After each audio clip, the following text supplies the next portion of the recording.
He died on the job and saw the gates of heaven shining brightly, but his feet felt like lead and he couldn't enter. What the angel revealed to him about the rapture will leave millions terrified. It was a typical Sunday in July in the La Esperanza neighborhood of San Salvador, when the air conditioning at the Pura del Kilo Pentecostal church struggled against the stifling heat seeping in through the open windows. The clock read 10:47 a.m., and Pastor Hector Morales had just finished his sermon on the second coming of Christ with a fervor that had made the walls of the modest church on Roosevelt Avenue vibrate. The congregation of approximately 120 people had stood for the closing prayer, hands raised and eyes closed. Then Elena Martinez de Campos, a 58-year-old woman known to everyone as Doña Elena, felt something inside her chest snap like a rope stretched to its limit. The pain was instantaneous, brutal, as if a giant fist had pierced her sternum and was squeezing her heart with all its might. Elena, who was in the third row as always, next to her husband Roberto and surrounded by the sisters from the women's ministry she had led for 12 years, tried to place her hand on her chest, but her arms wouldn't respond. Her knees buckled, and before she could utter a single sound, her 135-pound body collapsed forward, slamming against the back of the varnished wooden pew in front of her. The dull thud of the impact abruptly cut short the murmurs of prayer. Roberto, a 63-year-old man with completely gray hair and calloused hands from a retired bricklayer, turned just in time to see his wife falling sideways, her eyes open but completely blank, her mouth slightly open, a thin trickle of saliva escaping the corner of her lips, painted with the pale pink she always wore on Sundays. Chaos erupted in seconds. The sisters Marta Rodriguez and Concepcion Flores, who were standing next to Elena, screamed her name as they tried to catch her, but the dead weight of her body made them stumble. Roberto fell to his knees trying to set her down on the floor of the central aisle, his voice breaking as he repeated his wife's name over and over with a blood-curdling desperation. Pastor Hector ran down from the pulpit, his Bible falling to the floor open, yelling for someone to call that 911.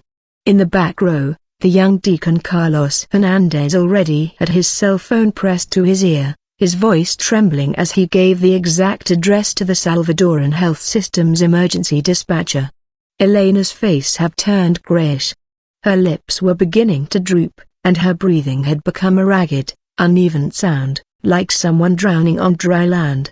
Pastor Hector, who had taken a basic first aid course the previous year at a workshop run by the Association of Evangelical Churches, placed 2 fingers on Elena's neck, searching for a pulse in her carotid artery. His own hands were shaking so much that he had to try twice. When he finally found the right position, his face paled. The pulse was erratic, weak, as if Elena's heart were stumbling over itself. The pastor's wife, Doña Miriam, a retired nurse from Rosales Hospital, made her way through the crowd of congregants who had gathered around Elena's fallen body. With an authority born of 30 years of experience in wards send feedback in the emergency, she ordered everyone to step back and give her space. She knelt beside Elena, quickly assessed her condition, and yelled to her husband to prepare because she would have to perform CPR if Elena's heart stopped before they reached the ambulance. 6 eternal minutes passed, 6 minutes in which Elena's breathing became increasingly shallow, more spaced out, until it finally stopped completely. Doña Miriam didn't waste a second. She tilted Elena's head back to open her airway, checked for obstructions in her mouth, and began chest compressions with mechanical precision. She counted aloud as she pushed Elena's sternum down with her body weight. 1, 2, 3, 4, 5. Every 30 compressions, she paused to give 2 mouth-to-mouth rescue breaths. Sweat trickled down her forehead. Her white polyester blouse was soaked, but her hands didn't stop for a single second. Around her, the congregation had formed a circle of prayer. Some wept openly, others cried out to heaven with broken voices, and several brothers had fallen to their knees, interceding with groans that couldn't be translated into coherent words. Outside, the The siren of the ambulance from Rosales National Hospital finally tore through the midday air. Paramedics Luis Alfredo Ramirez and Jessica Paola Martinez burst into the church pushing a stretcher and carrying the emergency equipment with the efficiency of those who have seen these situations hundreds of times. Luis, a burly 32-year-old man in the green uniform characteristic of the emergency medical system, assessed the situation in less than 3 seconds while Jessica was already connecting the portable cardiac monitor. The adhesive electrodes were placed on Elena's chest with surgical speed. The monitor screen flickered and then displayed the line they all dreaded: ventricular fibrillation. Elena's heart wasn't beating, it was quivering chaotically, unable to pump blood. It was a death sentence if they didn't act immediately. Jessica charged the defibrillator while Luis yelled at everyone to stand back. "Clear the area. No one touch the patient." The device emitted a sharp beep when it reached full charge. Luis placed the paddles on Elena's bare chest, which Jessica had exposed by slashing the floral polyester blouse she had carefully ironed that morning. Shock. Elena's body arched violently as 300 joules of electricity shot through her heart. The line on the monitor didn't change. Luis immediately restarted chest compressions while Jessica prepared a dose of epinephrine.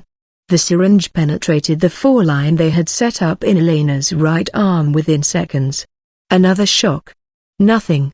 The clock kept ticking.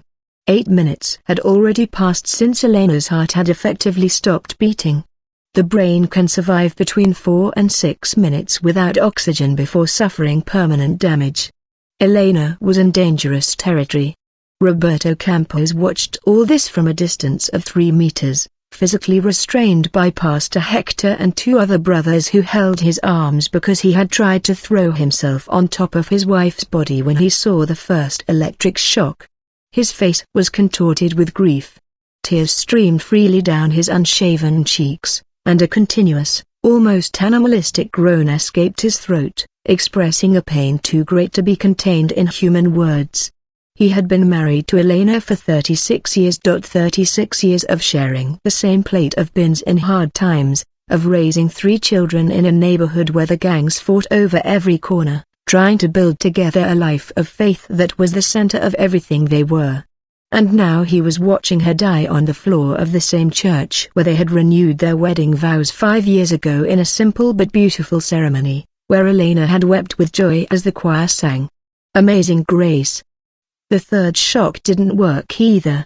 Luis and Jessica exchanged a look that lasted a fraction of a second, but communicated volumes. They both knew the odds were decreasing dramatically with every minute that passed, but they didn't give up. Luis continued the compressions with iron determination, his own breathing ragged with the physical exertion, while Jessica prepared another dose of medication and checked the electrodes. "Come on, Mom, come on," Luis murmured through gritted teeth, as if Elena could hear him from wherever she was. "Don't leave us. Stay with us." Fourth shock. This time something changed on the monitor. The erratic line of ventricular fibrillation jumped irregularly, then again, and suddenly settled into the recognizable pattern. A weak, irregular beat, but a real beat. "We have a rhythm," Jessica shouted, her voice a mixture of professional relief and genuine emotion. The congregation erupted in shouts of praise and tears, but Elena didn't wake up. Her eyes remained closed, her body inert, as the paramedics transferred her to the stretcher with coordinated and precise movements. The oxygen mask was placed over her face. The portable monitor continued to display that fragile, fighting heartbeat, and in less than a minute they were carrying her out of the church into the blinding midday sun of El Salvador. Roberto climbed into the ambulance without anyone stopping him, his hand gripping Elena's cold hand as if he could anchor her to this world with sheer willpower. The back doors slammed shut. The siren wailed again, and the ambulance disappeared down the street, leaving behind a shocked congregation, a church that smelled of sweat and adrenaline, and a heavy silence broken only by the hushed sobs of those who had witnessed the unthinkable. What none of them knew at that moment was that during those 8 minutes in which Elena Martinez de Campos's heart had stopped, she had been in a place far removed from that sweaty church in San Salvador, a place where she would discover a truth that would change everything she thought she knew about faith, forgiveness, and the true price of entering heaven. To understand what Elena Martinez de Campos experienced in those 8 minutes between life and death, one must first understand who she was in the days, months, and years that preceded that Sunday in July. At the Heaven's Gate Pentecostal Church, Elena wasn't just another member of the congregation, she was an institution in herself, a figure of moral authority who inspired respect, admiration, and, if we were to be completely honest, a touch of awe among the younger sisters. For 12 years, she had directed the women's ministry with an efficiency that rivaled that of any corporate manager, organizing spiritual retreats in the Freedom Mountains, coordinating offerings for needy widows, and overseeing the Wednesday night Bible studies, where she dissected each verse with the precision of a surgeon. Elena knew the Bible by heart, or at least it seemed that way. She could quote Proverbs without blinking, recite the Psalms with a fluency that astonished even the most senior deacons, and had an almost supernatural ability to find the exact verse that applied to any situation that arose in the life of the congregation. When a young couple considered divorce, Ellen would appear with Malachi 2:16 perfectly memorized. When someone questioned the importance of tithing, she would recite Malachi 3:10 with a conviction that made even the most skeptical feel guilty. Her house in the Florblanca neighborhood was a modest 2-story dwelling with bars on the windows and a small garden where she cultivated roses and bougainvillea. It was known as a sanctuary of order and cleanliness. The women's ministry meetings were held there every Saturday morning, and the attendees knew they had to arrive promptly at 9 a.m. with their Bibles under their arms and their hearts prepared for a spiritual scrutiny that left no room for mediocrity. Roberto, her husband, had long ago learned to navigate Elena's perfectionism with a patience bordering on the heroic. He was the perfect counterpoint to her. Where Elena was structured and demanding, Roberto was relaxed and accommodating. Where she saw the world in terms of right and wrong, without shades of gray, he found room for mercy and human understanding. They had raised 3 children together. Marco Antonio, the eldest, who was now 34 and worked as an accountant at a mid-sized firm in San Salvador. Claudia Beatriz, 31, a nurse at the maternity hospital who had inherited her father's compassion, but also her mother's determination. And the youngest, Jose Roberto, 28, a civil engineer who had found a job with a construction company building housing complexes on the outskirts of the capital. The 3 had grown up under the shadow of Elena's unwavering faith, attending church 3 times a week without fail, memorizing Bible verses as part of their daily routine, learning from a young age that God's favor was earned through obedience, discipline, and a moral rectitude that brooked no deviation. But if there was anything that had tested Elena's impeccable Christianity, that something had a name and surname: Patricia Melisa Vázquez de Campos. Marco Antonio's wife had entered the Campos family 6 years earlier, and from the very first moment, Elena had felt that something was amiss. Patricia was everything Elena wasn't: spontaneous, boisterous, with an irreverent sense of humor that sometimes bordered on inappropriate, and a way of dressing that Elena considered too modern for a married woman and mother of 2. The tight pants, the sleeveless blouses that showed off her shoulders, the makeup perhaps a little more dramatic than necessary, and that raucous laugh that filled any room Patricia entered. Marco Antonio loved her with a devotion that was obvious to anyone who saw them together. But Elena couldn't help feeling that her son had married below his means, that Patricia had ensnared him with her youth and looks, when he should have sought a more serious, more spiritual woman, more like Elena herself had been at 23. The conflict had begun subtly, small criticisms disguised as maternal concern. "My daughter, don't you think that dress is a little short to wear to church, Patricia? The children shouldn't be watching those cartoons. They have content that's not appropriate for Christians. Are you going to give Sebastian soda? You know sugar isn't good for children." Each comment was technically reasonable, expressed in a soft tone of voice and a smile that didn't quite reach Elena's eyes. But Patricia wasn't stupid. After 3 years of marriage and hundreds of these little jabs, tensions had reached a boiling point during the celebration of Sebastian's 5th birthday, Marco and Patricia's eldest son. Elena had organized the entire party at her house without consulting Patricia, choosing the menu, the decorations, even the guest list. When Patricia timidly suggested that perhaps it would have been nice to have the party at the park near her apartment, Elena responded with an icy smile. "Oh, my dear, I just wanted to help. I know you all have a lot of work and don't always have time for these things."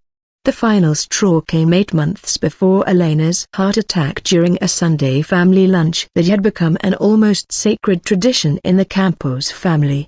Patricia had prepared pupusas, the quintessential Salvadoran dish, filled with cheese with loroco and chicharron, accompanied by curtido and homemade tomato sauce. They were delicious, crispy on the outside and soft on the inside, exactly as they should be. But when everyone sat down at the table and Roberto blessed the food, Elena took a bite, chewed slowly, and then said in a voice that sounded casual but laced with venom, "They're good, Patricia, although perhaps a little greasy. I always remove the excess fat from the chicharron before making the filling. It's healthier." The silence that followed was deafening. Marco Antonio stared intently at his plate, avoiding his wife's gaze. Claudia and Jose exchanged uncomfortable glances. Roberto continued eating as if he hadn't heard anything, although the muscle in his jaw tightened slightly. And Patricia, for the first time in 6 years, responded. "Doña Elena," she said in a voice that trembled slightly but remained firm, "I appreciate your opinion, but this is my grandmother Tia's recipe, may she rest in peace, and this is how we make them in my family. If they're too greasy for you, with all due respect, you can stop eating them." Elena's fork stopped halfway to her mouth. No one, absolutely no one, spoke to Elena Martinez de Campos that way. The rest of lunch passed in a silence so thick you could cut it with a knife. From that day on, Elena had reduced her interactions with Patricia to the bare minimum. At family gatherings, she answered with monosyllables when Patricia spoke to her. At church, if Patricia came to greet her, Elena would offer a brief smile and quickly excuse herself, saying she had to speak with someone else. Marco Antonio had tried to mediate several times, pleading with his mother to make peace with his wife, but Elena remained firm in her position. She had nothing to apologize for. It was Patricia who had disrespected her. But the conflict with Patricia wasn't the only crack in Elena's facade of holiness. There was also the case of Rocio Esperanza Menz, Sister Rocio, as everyone knew her, who had been Elena's best friend for almost 15 years. Together they had founded the women's ministry, organized countless events, prayed together for the needs of the congregation, and shared secrets, tears, and spiritual victories. They were inseparable, so much so that people joked they were like Ruth and Naomi, united by a bond that went beyond mere friendship. Until 3 years ago, Pastor Hector proposed a reorganization of the church leadership. The women's ministry had grown so much that it needed 2 coordinators instead of 1. The logical decision was for Elena and Rocio to officially share the leadership, but Elena had other plans. During a private meeting with the pastor, Elena passionately argued that the shared leadership structure could create confusion, that it was better to maintain a clear chain of command, that she was the one who had brought the ministry to where it was, and that introducing a change now could destabilize everything. What she didn't say, but which resonated in every word, was that she wasn't willing to share the recognition and authority she had built over the years. Pastor Hector, wanting to avoid conflict, decided to keep Elena as the sole coordinator, appointing Rocio as her assistant. Rocio accepted the decision gracefully in public, but privately, in a conversation she believed to be confidential with another sister in the church, she expressed her pain and disappointment. 15 years working together, Rocio had said with tears in her eyes. And Elena couldn't even defend me to the pastor. She knows that I deserve that recognition as much as she does. Those words inevitably reached Elena's ears, and instead of seeking out her friend to clear up the misunderstanding, Elena felt that Rocio had betrayed her, that she had spoken behind her back, that she had questioned her leadership. The friendship cooled overnight. Elena began excluding Rocio from important ministry decisions, organizing meetings without inviting her, and responding to her WhatsApp messages with short, formal replies that made it clear that the intimacy they had shared was over. Rocio tried to fix things several times, but each attempt it was met with an icy courtesy that stung more than any direct insult. Eventually, Rocio gave up trying. They continued working together in the ministry because they both loved God and the congregation, but the warmth, the laughter, the deep connection that had existed between them had evaporated, replaced by a professional distance that deceived those who didn't know the whole story. And Elena, in the silence of her heart, kept that wound like a badge of honor, convinced that Rocio was the one who should apologize, that she was the victim in this story, that her pain was justified and her resentment was entirely reasonable. After all, wasn't it true that the Bible said we should guard our hearts above all else? Elena had guarded hers so jealously that she didn't even realize that what she was protecting was no longer her heart, but her pride disguised as righteousness. The first conscious thought Elena had after her heart stopped beating was the absence of pain. The giant fist that had been squeezing her chest had disappeared, and in its place was a feeling of lightness so profound that for a moment she wondered if she was floating. But she wasn't floating. She was standing upright, her bare feet touching something that looked like earth, but didn't quite feel like earth. The texture was strange, like compacted sand, but without the roughness of individual grains, more like a smooth, dusty surface that yielded slightly under her weight. Elena blinked several times, trying to adjust her eyes to the light around her. Though she couldn't identify where that light was coming from. There was no visible sun in the sky, no lamps or obvious light sources, and yet everything was bathed in a diffuse, grayish luminosity that made it impossible to tell if it was day or night, if she was indoors or outdoors. Slowly, Elena turned around, trying to understand where she was. The landscape surrounding her was vast, infinite, stretching in all directions until it disappeared into a mist that blurred the horizon. It was a desert, but not like the deserts Elena had seen in documentaries about the Sahara or even in the arid regions of the Salvadoran interior. This desert had no majestic dunes or interesting rock formations. It was simply flat, monotonous, covered by that same dusty, ash-colored earth that stretched endlessly. There were no plants, no dead trees, no animal skeletons, not even stones or rocks to break the monotony of the landscape.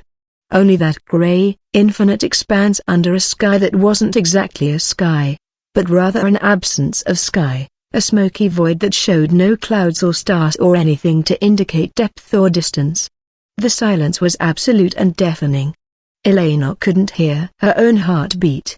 Which made sense, given that her heart had stopped beating, but she also couldn't hear her breathing, the rustle of her clothes, the crunch of her footsteps on the ground. It was as if sound itself didn't exist in this place. Panic began like a tiny seed in the center of her chest and quickly grew into a vine that threatened to choke her. Elena tried to scream, but no sound came from her throat. She tried to run, but her legs wouldn't fully obey, moving with an eerie slowness as if she were walking underwater. Where am I? Elena thought. And the question echoed in her mind with crystalline clarity, even as her lips couldn't form the words. What happened to me? Am I dead? The word dead triggered a surge of terror so intense that Elena felt her mind would shatter. But then, just when she thought she was going to collapse under the weight of that paralyzing fear, she saw something in the distance, a light, not the diffuse, grayish light that illuminated the desert, but a bright, golden, warm light that pulsed with a life of its own on the horizon. Elena squinted, trying to focus, and what she saw stole the breath she no longer had. It was a city, not the city with a capital C, because no earthly city could shine like that. The structures rose toward the sky like towers of solidified light. and although Elena couldn't make out specific details because of the distance, she could see that the walls glowed with a brilliance that seemed to come from within, as if they were made of molten glass, mixed with pure gold. It was exactly like the descriptions of the New Jerusalem that Elena had read hundreds of times in the Book of Revelation, chapter 21. The massive gates she could glimpse even from this distance looked like they were carved from gigantic pearls, and above the walls was a light that wasn't sunlight, but something purer, more intense, more real than any light that had ever existed on earth. Elena felt her non-existent heart leap with pure, unadulterated joy. Heaven thought with such powerful emotion that it almost made her fall to her knees. I'm close to heaven. My God. I've arrived. I've made it. Without a second thought, Elena began to run toward the city. Her bare feet pounded the dusty ground. Her arms pumped at her sides. Her flowered dress billowed behind her as she launched herself forward with all the determination that had characterized every moment of her life. The city was there, shining gloriously on the horizon, calling to her, promising her eternal rest in perfect communion with her Savior. Elena had waited for this moment her whole life, 58 years of rising early to pray, of reading the Bible even when she was tired, of leading the women's ministry with excellence, of keeping her house in order, of raising God-fearing children, of faithfully tithing even in the months when money was tight. It had all been for this, to reach the gates of that city and hear the words she longed for more than anything in the world. Well done, good and faithful servant, enter into the joy of your Lord. She ran with all her might, her eyes fixed on the golden light, her mind already imagining the moment when she would cross those pearly gates and finally see the face of Jesus. But something was wrong. Elena had been running for what felt like several minutes, her legs moving with frantic determination, and yet the city didn't seem any closer. The distance between her and the gleaming walls remained exactly the same, as if she were running on a treadmill without moving parts. The end, which kept her perpetually in the same place. Elena ran faster, pushing her body beyond what would have been physically possible when she was alive. But the result was the same. The city remained there, tantalizingly visible, yet impossibly unreachable. Confusion mingled with panic. Why can't I get there? Elena thought, her mind frantically racing for an explanation. What's happening? She kept running, refusing to give up. But with each step she took, a feeling of weight began to accumulate in her limbs. Her legs, which at first had felt light, almost ethereal, now began to feel heavy, very heavy. Elena looked down as she kept running, and what she saw made her non-existent blood run cold. Her feet, which had been bare and clean moments before, now seemed to be sinking into the dusty earth. Not literally sinking in as if she were in quicksand, but the earth itself seemed to be adhering to her skin, creeping up her ankles like a viscous substance. It was the same ash-gray color as the desert floor, but it had a sticky, almost organic quality that made her steps increasingly laborious. Elena tried to shake it off, rubbing one foot against the other as she tried to maintain her balance, but it was useless. The gray substance clung to her with a tenacity that defied all logic, and worst of all was the weight. With every passing second, her legs felt heavier and heavier, as if they were made of molten lead. The muscles in her calves screamed with a pain that shouldn't be possible in a body that was technically dead. Her thighs trembled with the effort of continuing to move her legs forward. Finally, after what seemed like an eternity of fighting against that impossible weight, Elena stopped. She could go no further. Her legs simply refused to move another step. She stood there, panting, barely breathing, staring at the celestial city that shone in the distance, so close she felt she could touch it if only she could lift her arm high enough, yet so far away as if it were on the other side of the universe. Tears began to stream down her cheeks, hot, bitter tears that had no explanation because the dead shouldn't be able to cry. "Please," Elena whispered, though her voice still made no audible sound. "Please let me in. I have served God all my life. I have been faithful. I have kept the commandments. I have led the ministry. I have read my Bible every day. Please." But the city didn't answer. The gates remained closed, and the weight on her legs continued to increase, anchoring her to the grey ground of that in-between desert. Elena fell to her knees, unable to stay upright any longer. The impact should have hurt, but instead, she only felt more of that terrible weight crushing her. She looked at her hands, which she had pressed against the dusty earth to keep from falling completely, and a silent scream rose from her throat. Her hands, the hands she had used to turn the pages of her Bible, to lift in worship during services, to prepare meals for the needy families in the congregation, were covered in the same grey substance, but now that she looked at it closely, Elena could see that it wasn't simply grey, there was something more to that substance. Veins of a darker color, almost black, twisted and pulsed as if they were alive. It had the texture of sticky mud, but when Elena tried to clean her hands by rubbing them together, the substance it spread further, creeping up the wrists, covering more of her skin with every movement she made. It was as if the substance fed on her panic, growing stronger the more she fought it. "What is this?" Elena gasped, staring at her stained hands. "Why is this happening to me? I'm a Christian. I serve God. I don't deserve to be here." But even as these words echoed in her mind, another small, persistent voice began to whisper from somewhere deep inside her. A voice that sounded uncomfortably like her own conscience. "Really," the voice whispered, "do you truly serve God with a heart? Clean? Or are the things you've kept hidden? Wounds you've refused to heal, grudges you've secretly nurtured, believing no one knew?" Elena shook her head violently, rejecting that thought. She had been a model Christian. Everyone knew it, the pastor knew it, the congregation knew it, her own children knew it. She was Elena Martinez de Campos, the leader of the women's ministry, the woman who knew the Bible by heart, the faithful servant who had never missed a service unless she was seriously ill. There could be nothing wrong with her heart. There could be nothing that would disqualify her from entering that glittering city that kept calling to her from the horizon. But the substance in her hands told a different story. And as Elena remained kneeling in that grey desert, her feet anchored to the ground by a weight she couldn't understand and her hands stained with something she couldn't name, she began to realize with growing horror that perhaps, just perhaps, there was something in her life she had been ignoring, something she had been hiding so deeply, so carefully, that even she had forgotten it was there. And that something, whatever it was preventing her from crossing the gates of heaven.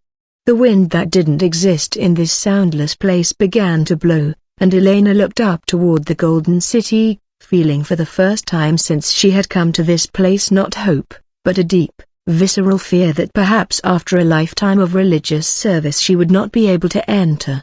It was in that moment of utter despair, as Elena knelt in the dusty earth, her hands stained and her feet anchored by a weight she couldn't comprehend, that she felt a change in the air that wasn't her.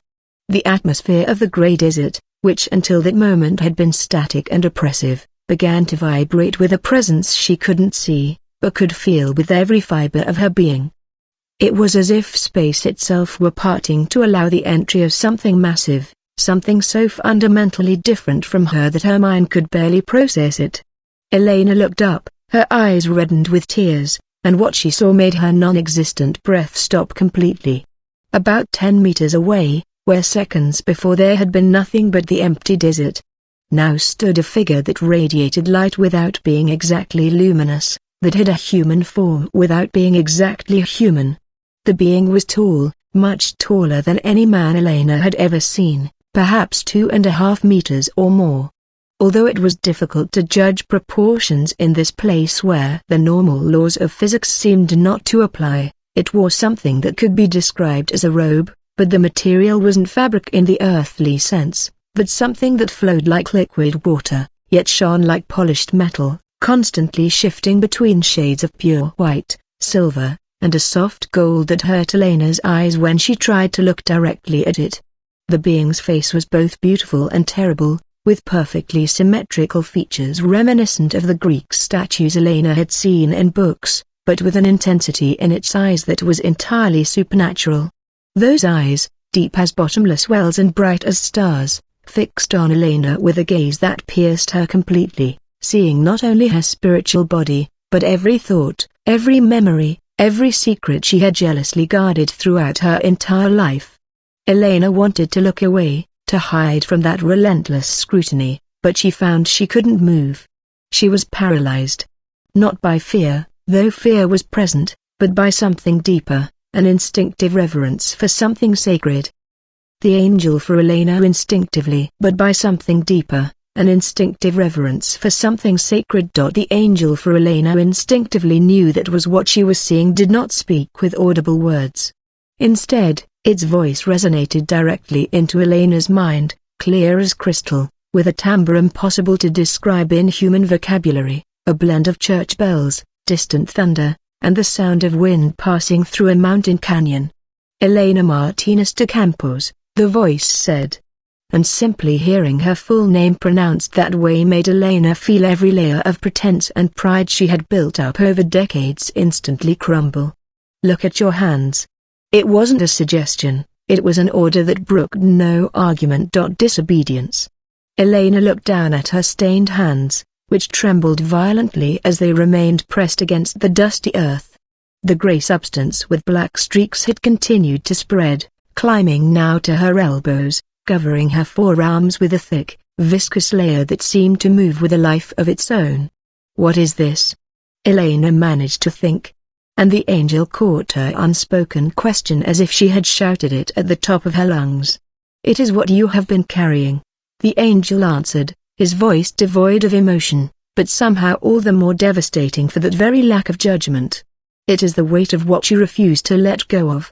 Look at yourself closely, daughter of Adam. That substance that covers your hands and anchors your feet to this earth is not mud or ash. It is something far more dangerous, far more destructive. It is solidified resentment. It is bitterness you have secretly nurtured for years, allowing it to grow in the shadows of your heart while we showed the world a face of holiness." The words struck Elena like physical punches. She tried to deny it, shake her head, argue that it couldn't be true, but the angel's presence allowed no lies. And as she stared at the substance in her hands, images began to form in her mind with a brutal clarity that left no room for self-deception.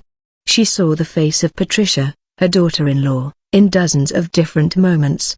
Patricia serving her coffee with a genuine smile during a family visit, only for Elena to respond with a curt remark about how the coffee was too weak. Patricia proudly showing her the new dress she had bought for her daughter Sophia, only for Elena to purse her lips and suggest that the color wasn't appropriate for a Christian girl.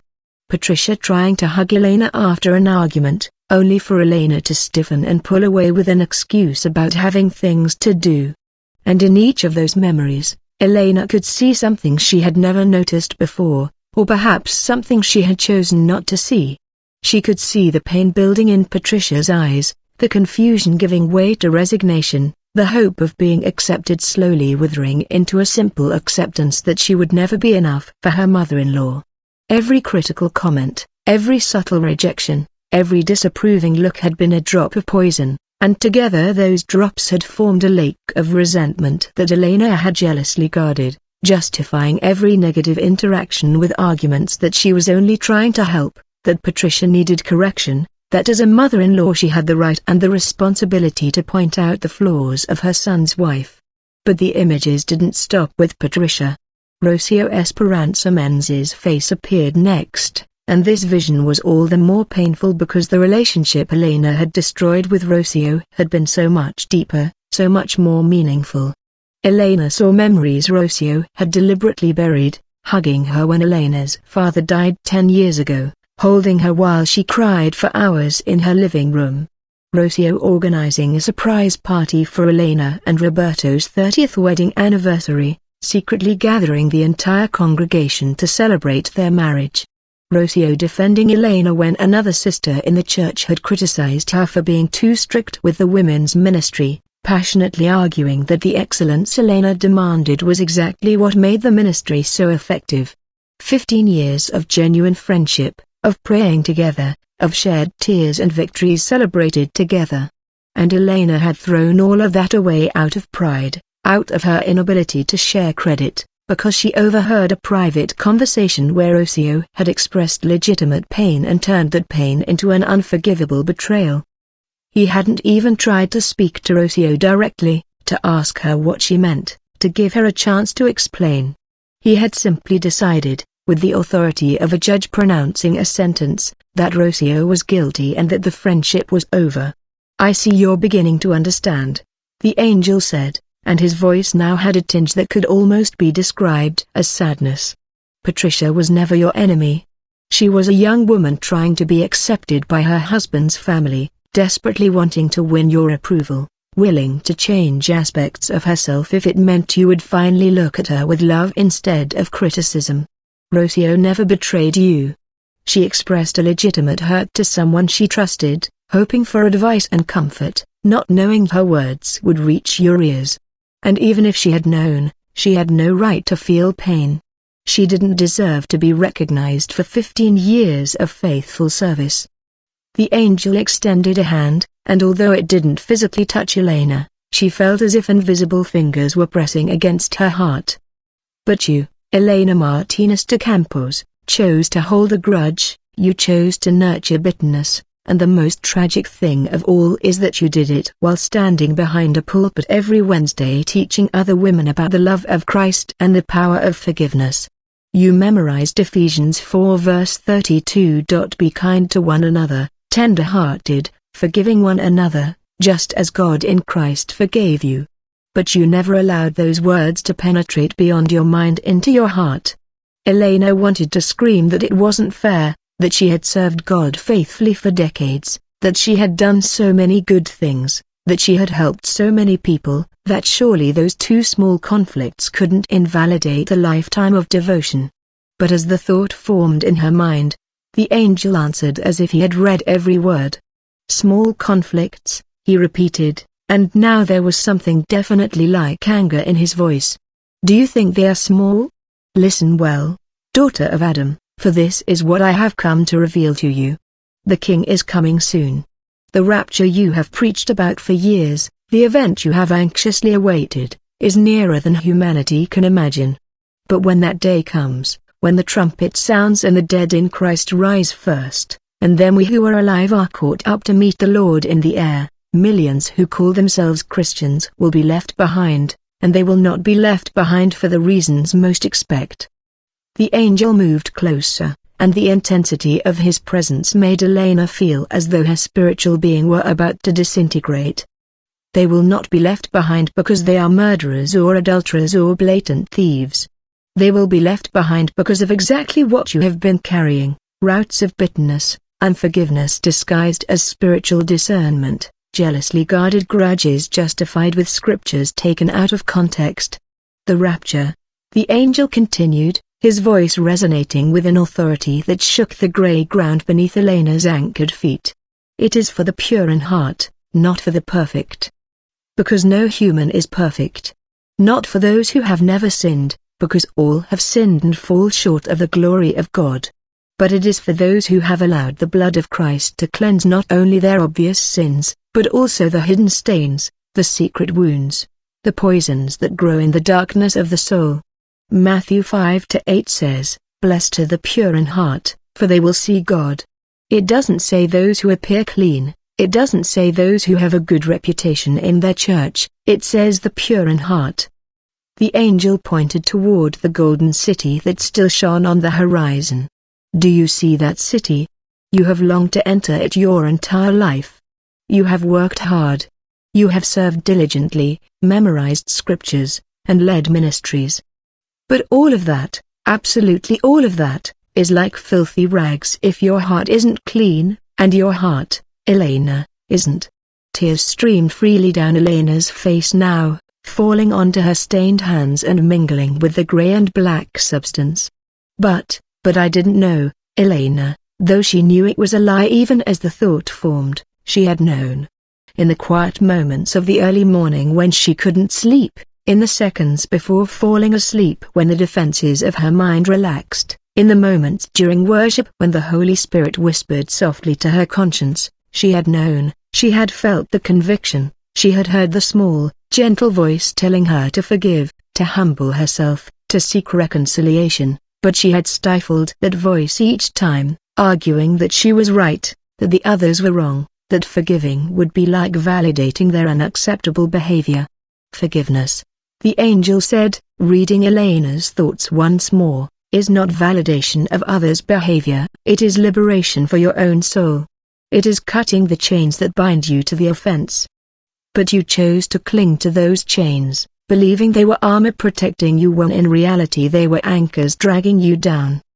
The angel extended both hands toward Elena, and from his palms sprang a light unlike any light she had ever seen before. It was not the diffuse light of the desert nor the golden glow of the celestial city. It was a light that was somehow liquid and solid at the same time, red as blood, yet pure as crystal. And when that light touched Elena's stained hands, the gray and black substance began to recede, dissolving like ice under hot water. Elena watched with growing amazement as her hands, inch by inch, began to be clean. "This is the blood of Christ," the angel said reverently. "It has the power to cleanse every stain, every impurity, every grudge. But that power only works when you allow it to reach those deep, dark places where you have been hiding your poison. The blood of Jesus doesn't force its way into your heart. You must invite it. You must unlock the doors where you have been keeping your hurts and bitterness and say, 'Cleanse me completely.'" Too many Christians want to be cleansed only of the sins that others can see, but they refuse to surrender the secret sins of the heart, and those are the ones that will remain when the bridegroom comes. Ellen felt her feet begin to lighten. The terrible weight that had anchored her to the ground was gradually diminishing as the angel's light continued to dissolve the substance in her hands. "I am showing you this," the angel said, "because it is not yet your time to remain here. You are being given an opportunity few receive, the chance to return and amend what you have broken. But you must understand the urgency. Time is running out. The King is coming soon, and when he comes, it will be too late to cleanse your heart. The door will close, and many who thought they were ready will find themselves outside in the darkness, pounding desperately, crying out, 'Lord, Lord,' only to hear the most terrible words a soul can hear. 'I never knew you. Depart from me, you workers of iniquity.'"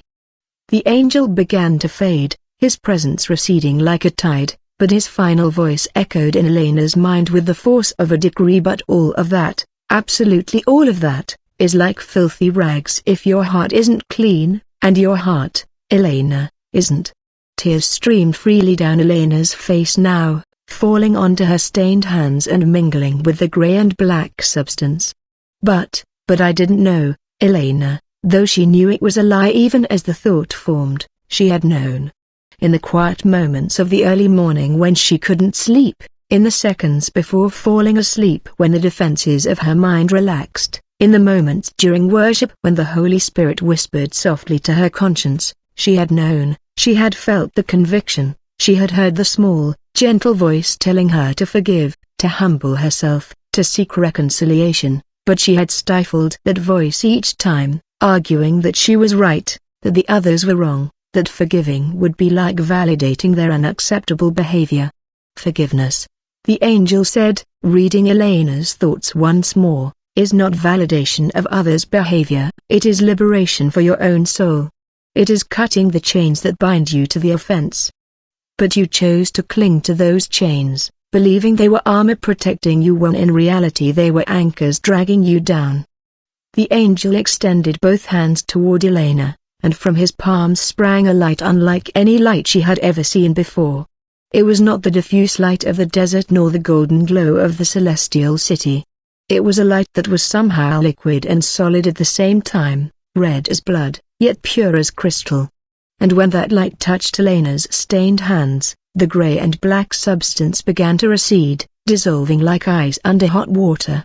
Elena watched with growing amazement as her hands, inch by inch, began to be clean. "This is the blood of Christ," the angel said reverently. "It has the power to cleanse every stain, every impurity, every grudge. But that power only works when you allow it to reach those deep, dark places where you have been hiding your poison. The blood of Jesus doesn't force its way into your heart. You must invite it. You must unlock the doors where you have been keeping your hurts and bitterness and say, cleanse me completely. Too many Christians want to be cleansed only of the sins that others can see, but they refuse to surrender the secret sins of the heart, and those are the ones that will remain when the bridegroom comes. Ellen felt her feet begin to lighten. The terrible weight that had anchored her to the ground was gradually diminishing as the angel's light continued to dissolve the substance in her hands. I am showing you this, the angel said, because it is not yet your time to remain here. You are being given an opportunity few receive, the chance to return and amend what you have broken. But you must understand the urgency. Time is running out. The king is coming soon, and when he comes, it will be too late to cleanse your heart. The door will close, and many who thought they were ready will find themselves outside in the darkness, pounding desperately, crying out, Lord, Lord, only to hear the most terrible words a soul can hear. I never knew you. Depart from me, you workers of iniquity. The angel began to fade, his presence receding like a tide, but his final voice echoed in Elena's mind with the force of a decree divine. Come back, Elena. Forgive, reconcile, cleanse your heart before it's eternally too late. And warn others. Many believers are carrying the same poison as you, unaware that it's disqualifying them from the rapture. Tell them, time is short. Elena opened her eyes with a violence that startled paramedic Luis Alfredo Ramirez, who at that precise moment was monitoring her vital signs in the back of the ambulance speeding down Roosevelt Avenue toward Rosales National Hospital. The scream that came from her throat was so loud and so heart-wrenching that Jessica Paola Martinez, who was driving the ambulance, almost lost control of the vehicle. It wasn't a gradual awakening, not the slow, confused return that normally characterizes patients who have been on the brink of death. Elena sat bolt upright on the stretcher, tearing the oxygen mask off her face so hard that she snapped the elastic band. Her eyes wide open and filled with a terror that Luis had never seen in his 12 years as a paramedic. I have to forgive. Elena cried, her voice hoarse and desperate, her hands clutching the green shirt of Luis's uniform with a strength surprising for someone who had been clinically dead just minutes before. I have to forgive now. There's no time. He'll be here soon. Oh my God, I have to forgive. Luis tried to calm her, gently pressing her shoulders down, explaining in a professional but worried tone that she had just suffered a massive heart attack, that she needed to stay lying down, that her heart was still very weak, and that any agitation could cause another episode. But Elena wasn't listening. Her eyes frantically searched around the ambulance until they found Roberto, who was sitting in the small side seat. His face was still pale with shock, his cheeks streaked with tears he hadn't finished wiping away. Roberto, Elena gasped, reaching out a trembling hand toward her husband. Roberto, I need to talk with Patricia. I need to talk to Rocio now. Please call her. Call them both. Tell them I need them. Tell them I'm sorry. Tell them. Her voice broke and tears began to stream down her face with an intensity that frightened Roberto almost as much as the heart attack itself. In 36 years of marriage, he had never seen Elena cry like this, with this level of uncontrolled despair, as if the world were about to end and she had only seconds to fix something crucial. Roberto took his wife's hand, his own fingers trembling, not fully understanding what was happening, but recognizing on some instinctive level that something fundamental had changed in Elena during those minutes when her heart had stopped beating. Love, are you in the ambulance? He said gently, trying to orient her. You had a heart attack in the church. We're taking you to the hospital. Everything is going to be all right. But Elena shook her head so violently that Luis had to intervene again, worried she might hurt herself. You don't understand, Elena said. I saw heaven, Roberto. I saw the gates. They were there, shining, waiting for me, but I couldn't go in. My feet felt like lead, and my hands were covered in. She looked at her hands as if she expected to still see the gray and black substance. And although her palms were clean, stained only with dried blood from where the four had been inserted, Elena could almost feel the weight of what she had been carrying. They were covered in my resentment, my bitterness. And the angel told me that many will be left behind, many Christians who think they are ready because of this, because they don't forgive. The ambulance arrived at the emergency entrance of Rossell's Hospital 11 minutes after leaving the church. The cardiovascular trauma team was already waiting. Alerted by radio that a 58-year-old patient was arriving who had suffered cardiac arrest for 8 minutes and had been successfully resuscitated, but required immediate attention. Dr. Mauricio Escobar, a 47-year-old cardiologist with 20 years of experience at El Salvador's largest hospital, led the team that received Elena. He expected to find a semi-conscious patient, possibly with brain damage from prolonged oxygen deprivation, weak and disoriented.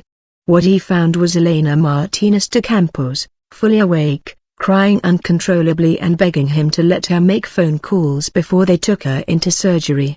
Mrs. Campos, Dr. Escobar said with the gentle firmness of someone accustomed to dealing with patients in crisis. We need to perform a cardiac catheterization immediately. She has one or more blocked arteries, and every minute that passes without treatment increases the damage to her heart muscle. The calls can wait. But Elena, with a lucidity that surprised everyone present, replied, Doctor, with all due respect, my soul cannot wait. I have waited too long already. Her words carried a weight that transcended the medical situation. And although Dr. Escobar was not a particularly religious man, something in the intensity of Elena's eyes made him pause. He looked at Roberto, who had followed the gurney to the doors of the trauma area, seeking some explanation. Roberto could only shrug, his own tears beginning again. She says she saw something, Roberto murmured as he lay there, while her heart stopped. She says she saw heaven. Dr. Escobar had heard similar stories before, near-death experiences that patients reported after being resuscitated. And although science had explanations about brain activity and the release of neurotransmitters, he had also learned during his long career not to completely dismiss what patients claimed to have experienced. Okay, fine, he finally said, making a decision that went against protocol, but that somehow felt right. I'll give you 5 minutes to make your calls while we prepare the catheterization room. 5 minutes, Mrs. Campos, not a minute more. Roberto took out his cell phone with trembling hands and dialed his son Marco Antonio's number first. The phone rang 3 times before Marco answered anxiously, already alerted by other members of the congregation about his mother's collapse. Dad, how's Mom? Is she alive? Roberto interrupted, his voice breaking with emotion. But, son, she wants to speak with Patricia now. It's urgent. There was a confused pause on the other end of the line with Patricia. Dad, are you sure? Mom never wants to talk to Patricia. Roberto pressed the speakerphone button and held the phone to Elena, who lay on the emergency room stretcher, surrounded by nurses preparing equipment and monitors.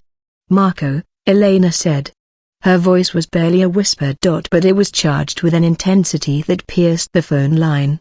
Put Patricia on the phone, please, son, I don't have much time. 30 seconds later, Patricia Melisa Vázquez de Campos's hesitant voice came through the speakerphone. Doña Elena, she asked, her tone a mixture of confusion and concern. Elena closed her eyes, tears streaming down the corners and soaking the thin hospital pillow. Patricia, my dear, Elena began. And the use of the affectionate term my dear almost made Patricia drop the phone because in 6 years of marriage to Marco, her mother-in-law had never, absolutely never, called her that. Patricia, I need you to forgive me, please, for all these years, for every hurtful comment, for every criticism, for every time I made you feel that you weren't enough, that you weren't welcome in this family. I was wrong. Completely wrong. You are a good wife to my son, a good mother to my grandchildren, and I have treated you as if you were my enemy when you should have been my daughter. The words tumbled out now, as if Elena feared she would run out of time before she could say everything she needed to say. I saw something, Patricia. I saw what my resentment had done. I saw how it was poisoning my soul. And I saw that if I didn't ask for your forgiveness, if I didn't cleanse my heart, I would be left out when Christ comes. And I can't let that happen. On the other end of the line, Patricia Melisa was crying. Marco Antonio, who had taken his wife's phone because she couldn't hold it with trembling hands, had his own face streaked with tears. "Mom," Patricia said, her voice breaking, "there's nothing to forgive. I always wanted you to accept me. I always tried to be good enough for you." "You were more than good enough," Elena interrupted fiercely. "I was the one who wasn't enough. My pride, my need to control everything, my inability to see the gift God had given me in you. My daughter, do you forgive me? Please, tell me you forgive me." Patricia didn't hesitate for a second. "I forgive you, don't you, Elena? Of course I forgive you." The words were simple, but the weight that lifted from Elena's chest when she heard them was so real, so physical, that she could almost see the invisible chains breaking and falling to the floor of the trauma unit. Elena breathed deeply, more deeply than she had breathed in years, and felt something she hadn't felt since she couldn't remember when.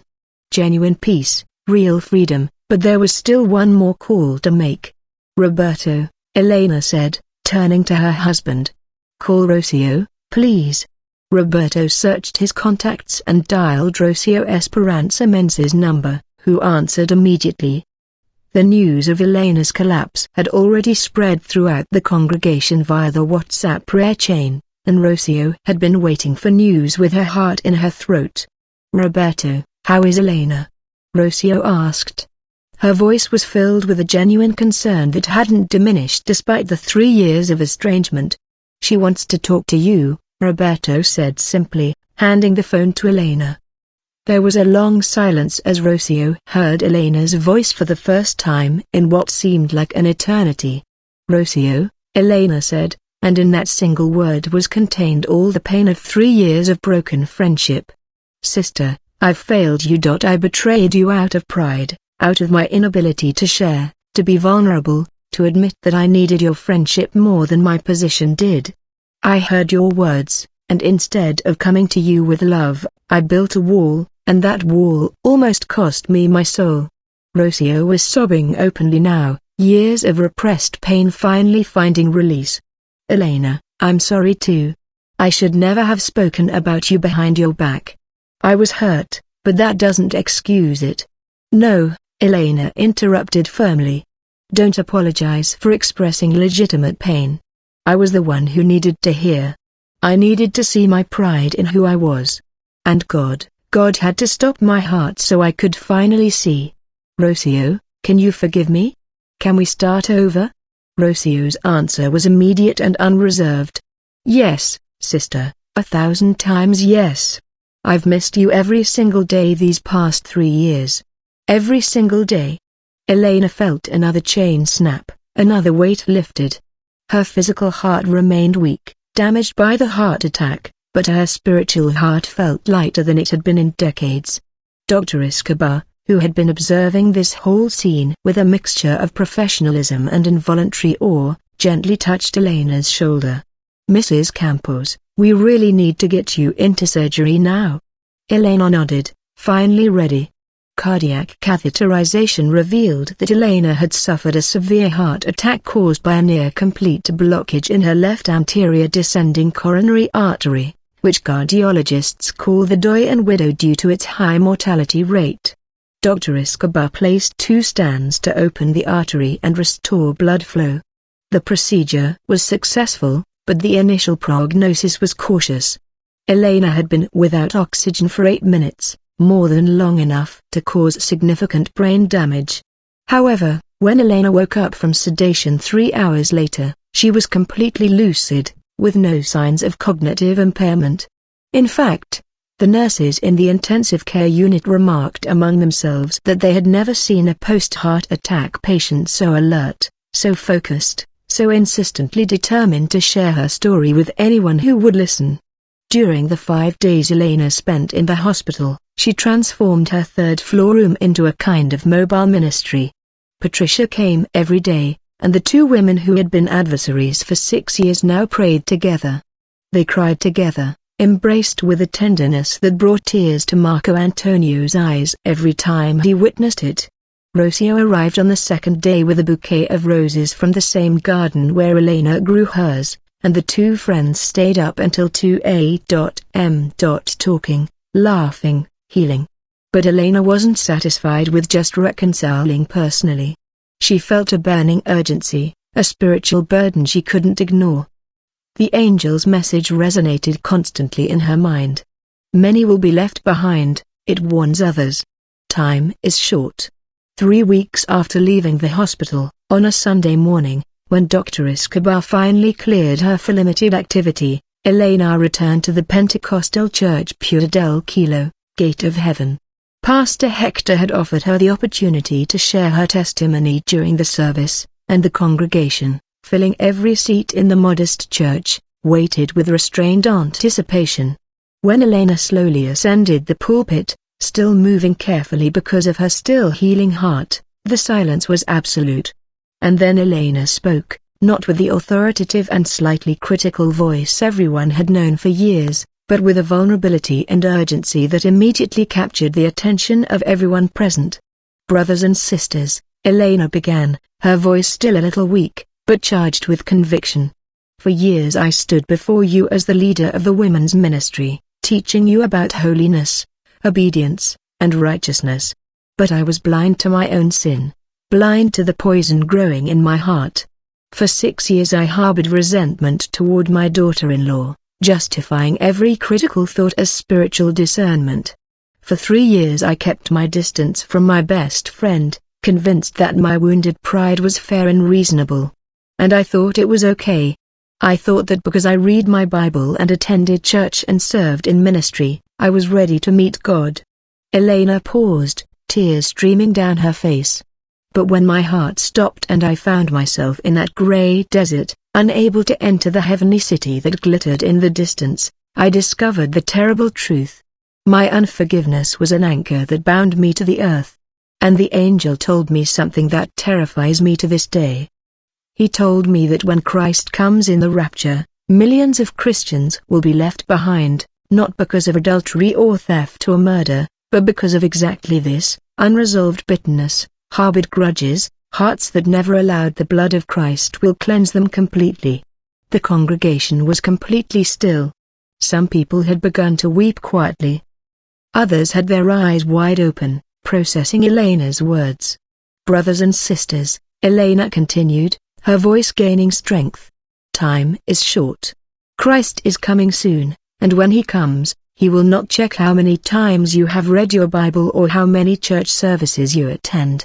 He will look for clean hearts. He will look for people who have forgiven as they have been forgiven.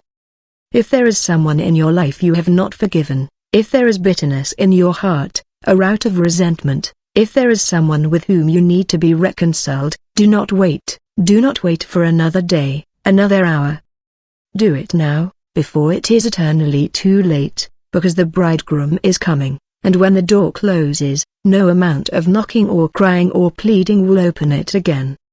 Elena extended her hands toward the congregation, hands that had been stained in that vision, but now they were clean, and his final voice rang with prophetic authority. "Prepare your hearts, forgive, reconcile, because the King is coming and only the clean. They will see it from the heart. The middle of what you said and what I see. The past is loud behind my back. The future is quite undefined. I thought I'd find you at the end, but you were here the whole time. Not just the start. Not just the wind. You me. In between. You are the God of the in-between. Of the waiting in the when the answer hasn't come and their journey just begun. You're the God of the in-between. The healing and the hurting. I don't have to rush. You are present where I stand. I try to label every face. Call to lay your sign. But you're not anxious with my pace. You don't need fig out. You work. You where I can't feel. I thought you me. At you, but you walk with me through the middle. I don't skip this part of grace. You are here in every space. You are the God of the in-between of those waiting on the earth. When the answer hasn't come and the journey just begun. You're the God between the healing and the hurting. I don't have to rush it. You are present. Where I stay. If I never leave this place, you're still faithful, still there. Same. Not just future, not just you are. Here. That will I don't need the final view to believe. In what you do. Every step is wholly grown.